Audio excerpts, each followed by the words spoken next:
It's no secret restaurants have been hit especially hard by the pandemic, both locally and independently owned. But right now, a bipartisan bill is being discussed that could be a lifeline for restaurants.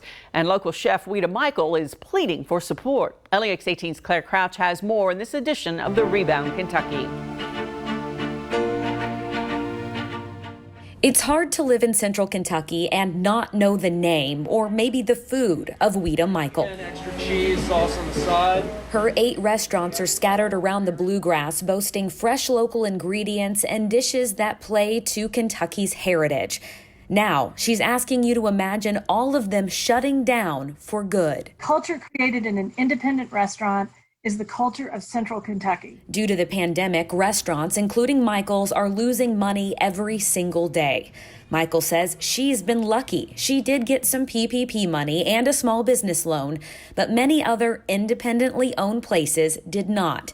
In fact, restaurants received less than 8% of money from the CARES Act.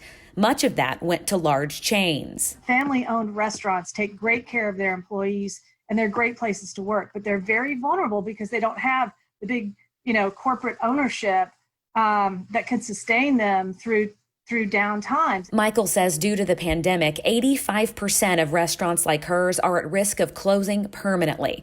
She says with them would not only go great food, places to gather and celebrate, but also jobs, money, and a big part of any state's identity. And communal impacts of the independent restaurant community are huge.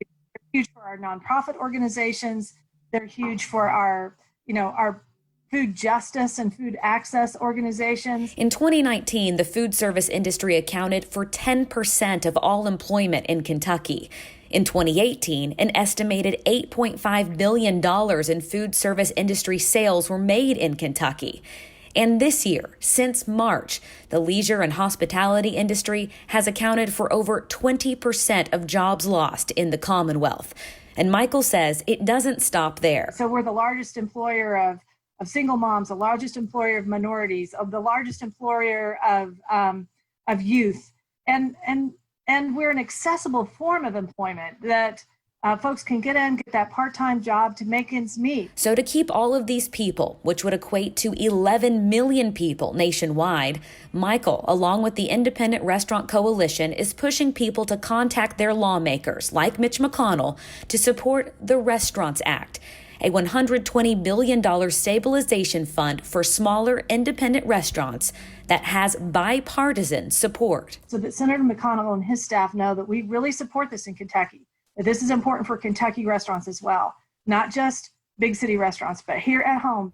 Michael says without the help from the federal government, keeping lots of these establishments open just isn't a reality.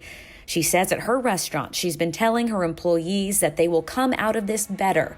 But in order to get there, she, like so many other independent restaurants, needs support from the powers that be, just as they've bailed out the auto industry, airline industry, and many others. We're all hurting. It's not an either-or situation. In this country today, we're going to have to spend some money to make it across, to provide a bridge for businesses to cross to the other side of COVID-19. In Lexington, Claire Crouch, LEX 18.